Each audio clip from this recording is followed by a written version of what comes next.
Hi, listener. Welcome to Itan. I am Matilda, and I will continue with the narration of Episode 2 of the audiobook, Travails of Eve's Daughters, written by Mopalola Adeniyi. These are true stories of certain elite African women. Amongst them are the married, single, and divorced. Each has a story to tell of her unique challenges and experiences of life. Stories of passion, pain, hope, healing, and struggles to survive and belong in our contemporary society. Click the link in the video for the episode 1. Now, sit down and relax as the story continues. Eugene Davidson glared with irritation at her husband as he pressured her for money. She regretted her decision to marry this financially lame and incompetent man. It was after the marriage that a lot of hidden truths about him came out. Each new day unfolds an unpleasant realization about the man she married. At the time of their meeting, he appeared to be a relatively stable and promising man, only for her to realize that he was a con artist. Eugene is yet to get over the pain that she married a fraudster, but relieved that after weeks of pleading, he finally let go of the art, or so he said. But the annoying thing is his constant bickering for money. He seems to think there is a fortune stacked somewhere in the house for him to keep spending. If only I waited. I was carried away by his seemingly harmless face. His good looks also added to the deception. He was quite a catch, or so I thought. But time was no longer on my side, and my biological clock was already far gone. At 36, I couldn't afford to be choosy about whom to settle with. Time will sort out all the hiccups in this union. I sometimes envy Liz for her resolute determination to wait and do it right. But not everyone is blessed with such strength of will and character.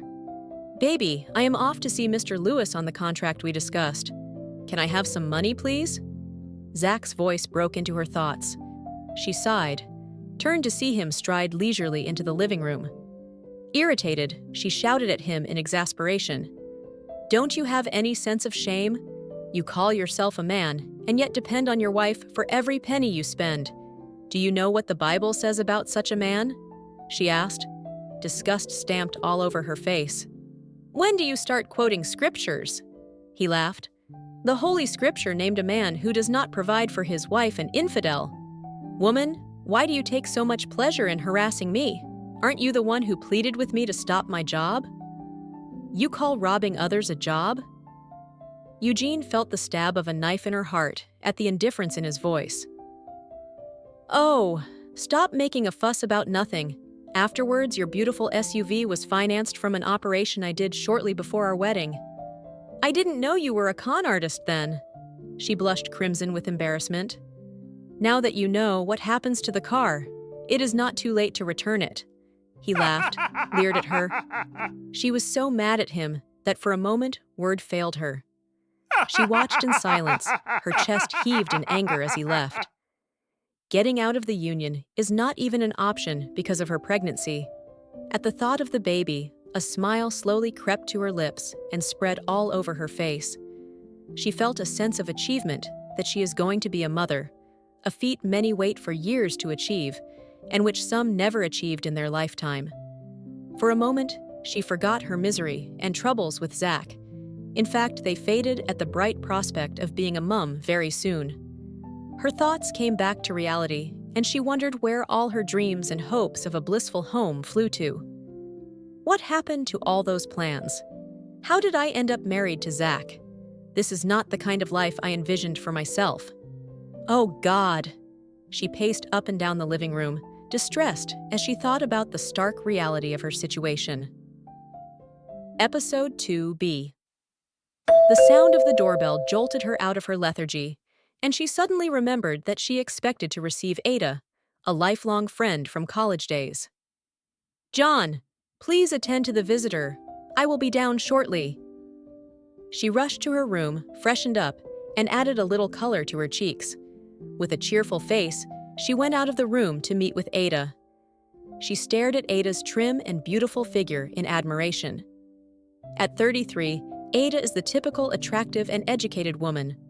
With her ebony, dark, shiny skin, sparkling, beautiful eyes, a head full of lustrous black hair, and of course her lithe figure, She could easily pass for a 21-year-old. With exaggerated excitement, she hugged her guest. "You aren't looking bad for a pregnant mama," Ada enthused. "Thanks. I try to make extra effort to look beautiful as the pregnancy advances, but it is becoming more difficult by the day." "Oh, really?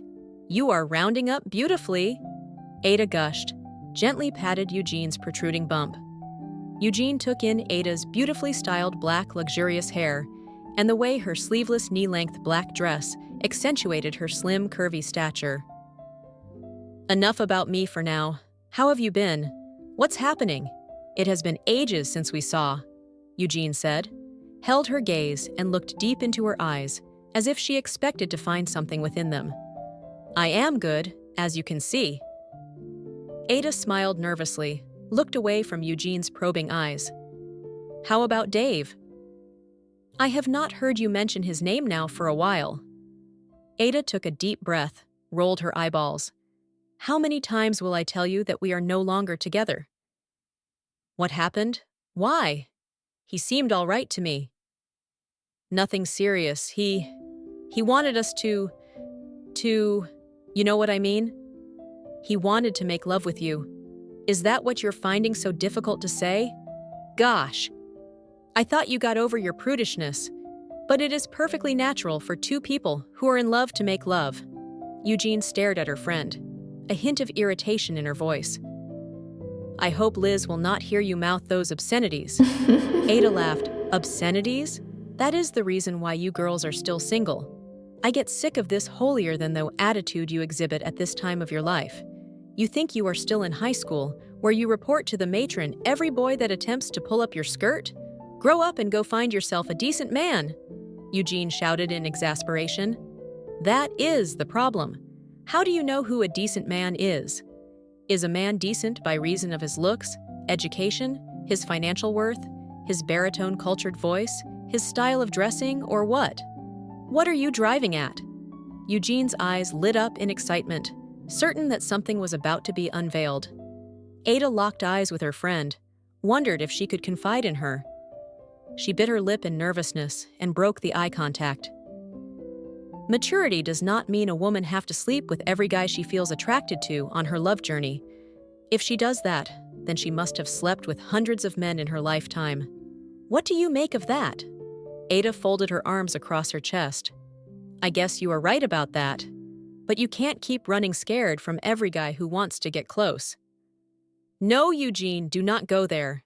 And stop playing mother hen to me. I just told you that I'm all right, so what else do you want to know?" Ada retorted. Her eyes suddenly filled with tears. She frantically searched for a handkerchief in the purse, hands trembling as if smitten with cold. Eugene stood still, shocked at Ada's reaction. "I am sorry if I said something wrong. Eugene reached out and gave a kerchief to Ada. "No," Ada cuts in. "I am the one who should apologize. You were only showing concern for me. I shouldn't have thrown my frustrations on you. Please forgive me." Eugene patted her on the shoulder. "That is okay, darling, but I hope you will get to tell me later what that was all about." Eugene thought about her friend's violent reactions whenever she was teased about the opposite sex. Back in college, Ada was full of life and the soul of any party. Though slightly younger than the other girls, she was the most matured and friendliest of the lot. In fact, she got on with the guys so much that they believed she was going to be the first to settle down in wedlock. All that changed after she returned from her housemanship program at the university 10 years ago. She suddenly became a recluse. Eugene knew something must have happened to keep her tensed and uncomfortable at the mention of the men and relationships. But how can I help her when she refused to talk about it? Have all my friends gone crazy? She thought, her face a mass of expressions. Ada, the best way you can heal and get over whatever happened in the past is for you to talk about it. Believe me, you will feel a lot better the moment you put this load off your chest. I can't. Talking about it would refresh the episode all over again, the very matter I want to forget. I am glad you admit that something did happen. Do you know that sometimes the fear seems so thick? I remember my helplessness. I could almost touch it, and the emptiness of my life overwhelms me. At times, I feel like running mad. I wish I could lose my mind so I don't have to feel the darkness, she said, as hot tears ran down her cheeks. Don't go any further if it hurts that much. Eugene rose and wrapped her arms around Ada in a comforting embrace. Sorry to dump my baggage on you. I came here to get some fun, laugh, and have a good time, not to have a pity party. Never mind, these shoulders have specially been built for loved ones to lean on in times like this. And haven't you given me your listening ears and shoulders during my own times of pain? Eugene pulled her into his arms, holding her close in a warm, reassuring embrace. Darling, you might never be able to move ahead if you don't get over whatever happened in the past. You need to acknowledge it, come to terms with, and deal with it. Eugene paused, her eyes on Ada. That is when you will be able to move on. An uncomfortable silence ensued, as Ada looked away from her friend's penetrating stare. Her hands wiggled in nervousness. For a moment, the only sound in the room was the tick sound of the clock elegantly sited on the shelf in the living room. Enough about me. How are things with you? How is Zach? I have not seen him for a while now. Eugene reluctantly dragged her eyes away from Ada and walked towards the east window, adjusted the drapes of the curtains, which fell exquisitely on the gold-tiled floor. Zach? She grimaced, pursed her lips, and waved her right hands nonchalantly. He is gone off as usual, not one to be indoors, unless he is ill. Really? Yes, really. I became depressed this morning when I began to think about how unfit myself and Zach are, how irresponsible he is, the state of my marriage, and so on. But I was quick to turn away from those destructive thoughts and began to see the good things that had occurred since we got married. Like the pregnancy? Ada smiled. Yes, sweetheart, like the pregnancy. What about Liz? It is quite an age. She is busy building up a career and burying her head in office work. Ada rolled her eyes in surprise at the iciness in Eugene's voice. Did I detect something there? Detect something? What do you mean? Never mind. I admire her strength and courage, Ada replied. I have not seen someone so terrified of commitment like Liz. I see fear written all over her whenever I mention marriage and commitment. That explains why she is so married to her career, as if that will take away the problem. Don't be so hard on her. That God-forsaken son of a devil, Matt Oladell, or whatever he is called, did that to her. Spare me the details. Who has not been hurt by some man before? Haven't so many women? Haven't I? Didn't we put it behind us and move on? For not moving on, she has admitted that he still has power over her, and that is very annoying. Maybe she still needs more time to heal. After how many years? Eugene shouted. Liz has recovered from that unfortunate episode, but she is now a case of once beaten, twice shy.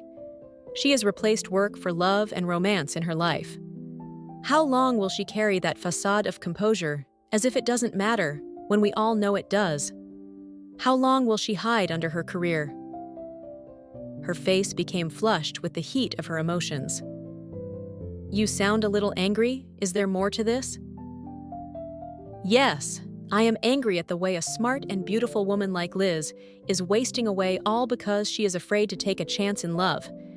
Many happily married women today kissed a number of frogs before they finally met the prince. Wow, I love that analogy. Ada clapped her hands together. Her laughter rang out like a symphony orchestra. Anyway, let us support her. We have each other, and that's the most important.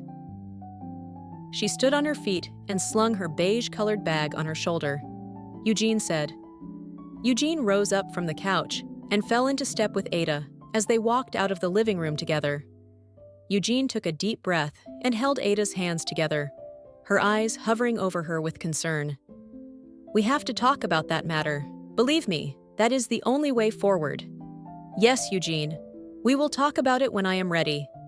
Thanks for listening to Episode 2 of Travails of Eve's Daughters. Episode 3 drops in a few days.